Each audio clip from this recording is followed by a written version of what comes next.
말씀의 제목은 주어진 인생 영원한 축복의 장이 되기 위해라고 하는 말씀으로 함께 말씀을 듣도록 하겠습니다. 주어진 인생 영원한 축복의 장이 되기 위해. 우린 주변에서 받은 축복을 잘 관리하지 못해서 오히려 그 축복이 독이 되는 경우들을 종종 심심치 않게 보게 됩니다. 우리 모든 성도들의 어떤 염원으로 말미암아 크고 아주 웅장하게 예배당을 잘 졌는데요, 그 이후에 그 예배당을 헌납하는 과정에서 교인들 간에 싸움이 생기고 또한 다툼이 되어지고 교회가 분열되어지는 그런 문제들을 겪는 그런 교회들도 있습니다. 가난한 가정에 하나님께서 물질의 복을 듬뿍 부어주셨는데 오히려 그 부어주신 물질의 복이 너무나도 그 가정의 관계가 깨어진 하나의 또한 빌미가 되기도 하는 것이죠. 가정에 환란이 생겨서 열심으로 기도했는데 문제가 해결되고 나니까 교회를 안 나와요. 문제가 해결되니까 더 이상 기도하지 않아요. 개인의 인생의 신앙 가운데 또한 문제가 생기는 경우들도 보게 됩니다. 하나님으로부터 은혜를 받고 하나님으로부터 복을 받았는데 중요한 것은 그 이후에 그것을 잘 관리하지 못하고 결국 그것이 자기 인생과 자기 신앙에 독이 되는 경우들입니다. 이런 사례들을 보면 하나님으로부터 축복을 받는 것도 중요하지만 그것을 잘 관리하고 또 유지해서 그것이 영원한 축복으로 남는 것, 그것이 영원한 축복으로 우리의 삶 가운데 유지되는 것이 더 중요하다라고 하는 생각들을 해보게 되는 것이죠. 이제 이스라엘 백성들은 이 모압 평지에서 가나안 땅으로의 도하를 앞두고 있습니다. 하나님은 오늘 본문을 통해서 그들이 가나안 땅으로 들어가서 해야 될 일들에 대해서 명령을 하고 계십니다. 그 땅에 경계를 세우고 또한 땅을 어떻게 분배하라, 땅을 어떠한 방식으로 분배할 그 방식의 방법까지도 하나님께서는 이스라엘 백성들에게 말씀해 주시고 있는 것이죠. 하나님의 이러한 말씀은 가나안 땅이 이스라엘 백성들에게 영원한 축복의 장이 되기 위해, 기업이 되기 위해 반드시 필요한 것이었다라고 하는 것입니다. 가나안 땅이 그들에게 독이 아니라 축복으로 영원히 남기 위해 이스라엘 백성들은 하나님의 말씀대로, 하나님의 그 명령대로 순종해야만 했다라고 하는 것이죠. 오늘 새벽에는 이 본문의 말씀을 바탕으로 해서 우리에게 주어진 인생, 이스라엘 백성들에게는 약속의 땅이 주어졌지만 우리에게 뭐가 주어졌어요? 약속의 인생이 주어진 거예요. 약속의 삶이 주어진 것입니다. 그 약속의 삶이 우리에게 영원한 축복의 장이 되기 위해서 우리에게 필요한 영적인 지혜가 과연 무엇일까? 함께 하나님의 그 명령을 중심으로 해서 몇 가지 살펴보기를 원합니다.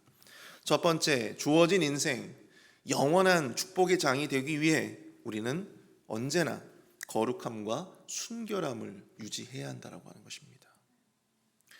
오늘 보면 52절을 보시면 그 땅의 원주민을 너희 앞에서 다 몰아내고 그 새긴 석상과 부어 만든 우상을 다 깨뜨리며 산당을 다 헐고, 이렇게 말씀을 하고 계세요. 이제 이스라엘 백성들이 살아야 할 땅은 예전부터 이스라엘 백성들이 아니라 이방인들에 의해서 유지되었던 땅이에요. 그러니까 그 땅에 얼마나 많은 우상들이 그곳에 세워져 있었겠습니까? 또한 그 땅 가운데 얼마나 많은 우상을 섬기는 제단이 있을 것이며 또한 산당이 있었겠습니까? 바로 그것들을 하나님께서는 다 깨뜨리고 다 그것들을 무너뜨리다, 그래서 다 헐라고 이야기를 하시는 거예요. 그리고 또 한 가지 단서를 주세요.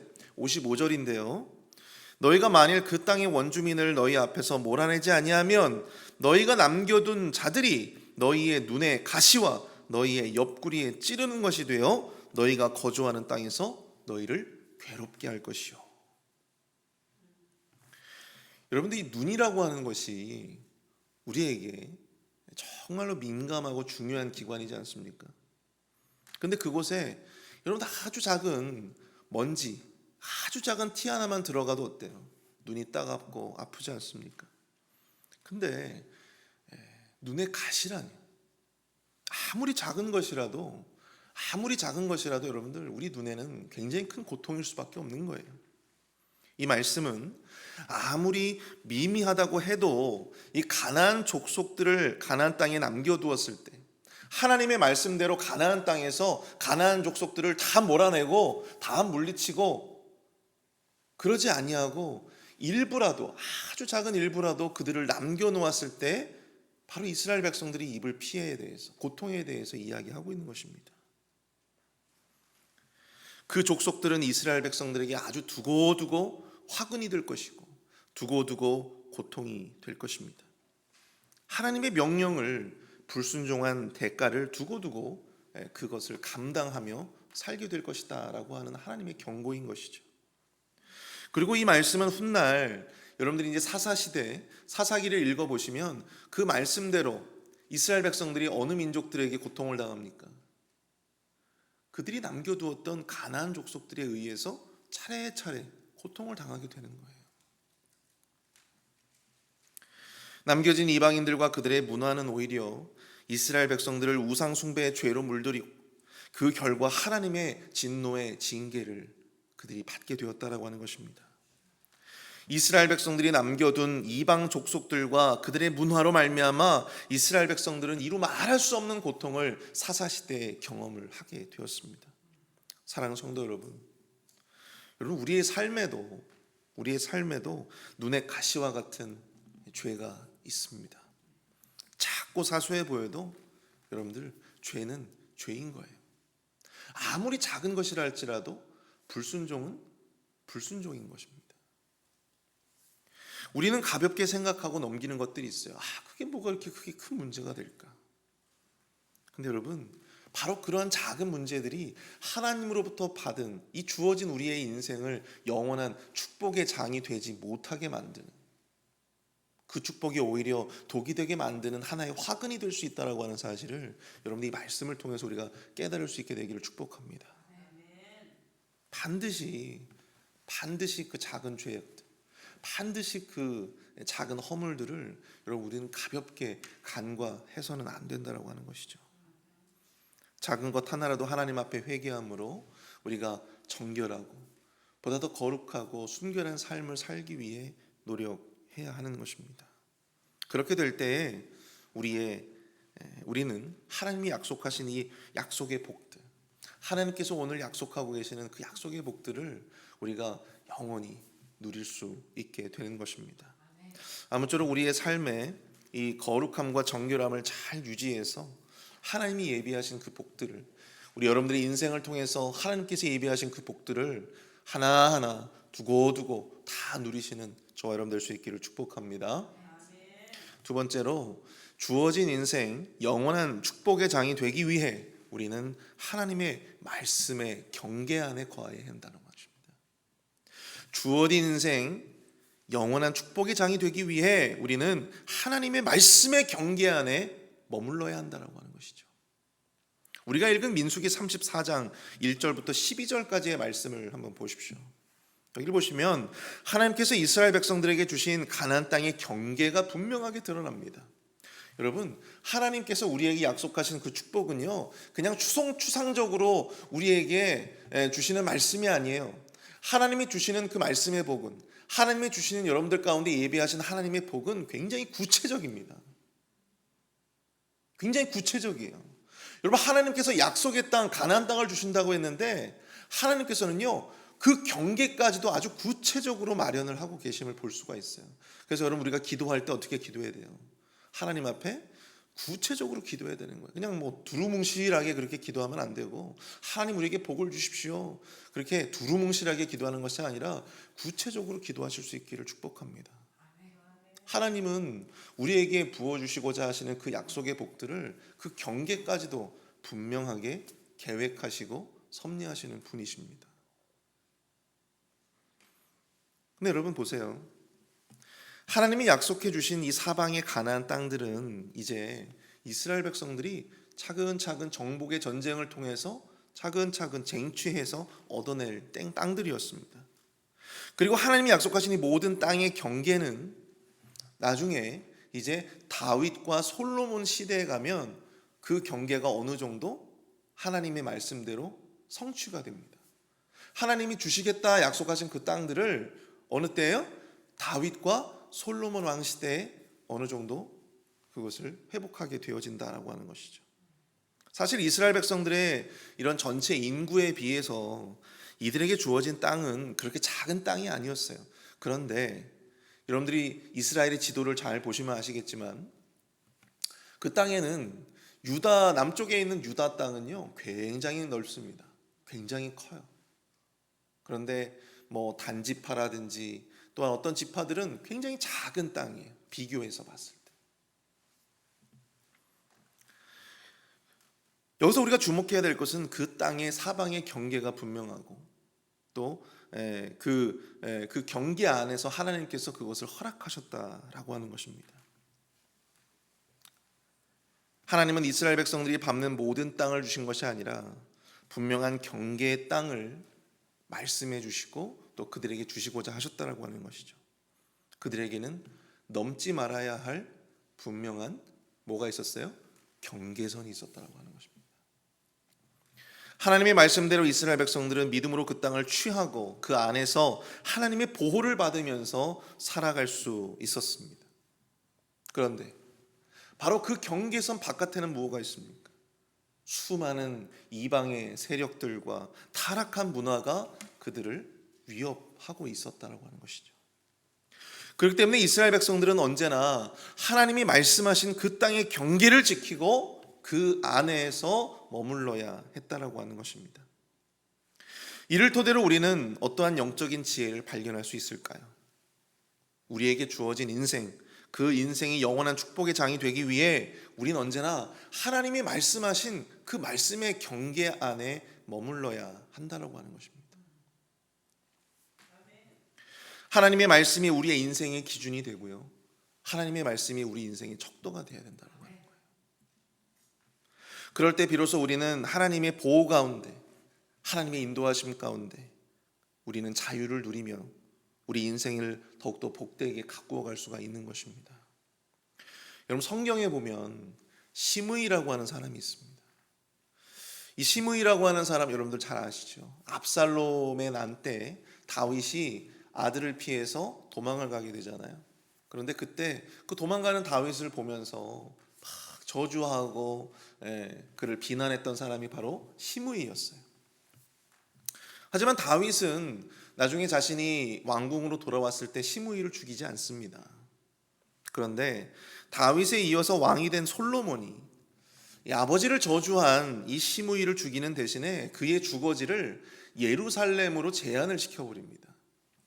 예루살렘을 넘어가면 죽이는 거예요. 근데 예루살렘 안에만 머물러 있으면 사는 거예요. 3년 동안은 그는 예루살렘의 경계 안에서 잘 지냈습니다. 그러나 3년이 지나서 이 도망간 종을 찾으러 가다가 그 경계를 넘고 말았다고 하는 것이죠. 그래서 결국 솔로몬에 의해서 죽임을 당하게 됩니다. 사랑하는 성도 여러분, 하나님의 말씀의 경계를 어기고 그 선을 넘나드는 것은 여러분 이처럼 위험한 것입니다. 하나님의 말씀의 경계 너머에 우리 생각에는 더 큰 자유가 있을 것 같고 우리 생각에는 더 큰 축복이 있을 것 같은데 더 멋진 인생이 우리 안에 우리 앞에 기다리고 있을 것 같은데 실상은 우리 인생을 넘어뜨릴 수 있는 암초가 도사리고 있다라고 하는 사실을 여러분들 우리가 기억해야 될 줄로 믿습니다. 대단한 착각이에요. 하나님의 말씀 안에 머물지 아니하고 우리의 욕심대로 또 우리의 생각대로 그 경계를 넘나드는 것이 너무나도 위험하다라고 하는 사실이죠. 언제나 주의 말씀의 경계 안에 머무시는 저와 여러분 될 수 있기를 축복합니다. 마지막으로 주어진 인생 영원한 축복의 장이 되기 위해 우리는 주어진 복을 감사와 은혜로 여겨야 합니다. 오늘 보면 민수기 34장 13절을 보시면요, 모세가 이스라엘 자손에게 이르되 이는 너희가 제비 뽑아 받을 땅이라 여호와께서 이것을 9지파 반쪽에게 주라고 명령하셨나니 이렇게 말씀하고 있어요. 하나님께서 이스라엘 백성들에게 땅을 분배하시는 방식이 뭐였을까요? 바로 제비 뽑기였습니다. 여기서 제비를 뽑는다라고 하는 것은 약속의 땅 분배의 주권이 오직 누구에게 있다라고 하는 사실입니까? 여호와 하나님께 있다라고 하는 거예요. 여러분, 제비 뽑기는 사람이 사기를 칠 수 있어요, 없어요? 인력이 통하지 않습니다. 제비 뽑기는 그 결과는 오로지 하나님의 섭리의 결과였던 거예요. 성경은 그래서 제비 뽑기에 대해서 이야기를 하고 있습니다. 이스라엘의 각 지파들은 하나님의 특별한 섭리에 의해서 그 땅을 분배받게 됩니다. 더 좋은 땅, 더 나쁜 땅은 없습니다. 모두가 하나님의 예정하심과 계획 가운데 하나님으로부터 주어진 땅이고 또 하나님의 은혜의 선물이었더라고 하는 것입니다. 어떤 지파는, 유다와 같은 지파는 굉장히 넓은 땅을 분배받을 수 있었지만 또 어떤 지파는 굉장히 협소한 땅을 분배받을 수 있었어요. 그래, 중요한 건 그 크기와 상관없이 그 모든 땅이 다 누구로부터 주어진 거라고요? 하나님으로부터 은혜의 선물로 주어진 것이다라고 하는 것입니다. 우리 인생도 마찬가지예요. 여러분들, 우리가 돌아보면 정말 우리가 살아가는 인생의 모습도 삶의 모습도 참 제각각입니다. 그러나 모든 인생이 하나님의 특별한 계획과 섭리 안에서 우리에게 주어진 것임을 우리는 기억해야 될 줄로 믿습니다. 그리고 주어진 인생을 잘 가꾸고 관리하며 살아가야 한다고 하는 것이죠. 하나님이 기대하시는 풍성한 열매를 우리는 거두며 살아가야 합니다. 여러분, 마태복음 25장의 달란트 비유를 잘 아시죠? 어떤 종은 5달란트를 받고 어떤 종은 2달란트를 받고 어떤 종은 1달란트를 받지 않습니까? 여러분들, 그 1달란트 받은 자의 실수를 여러분들 잘 아시죠?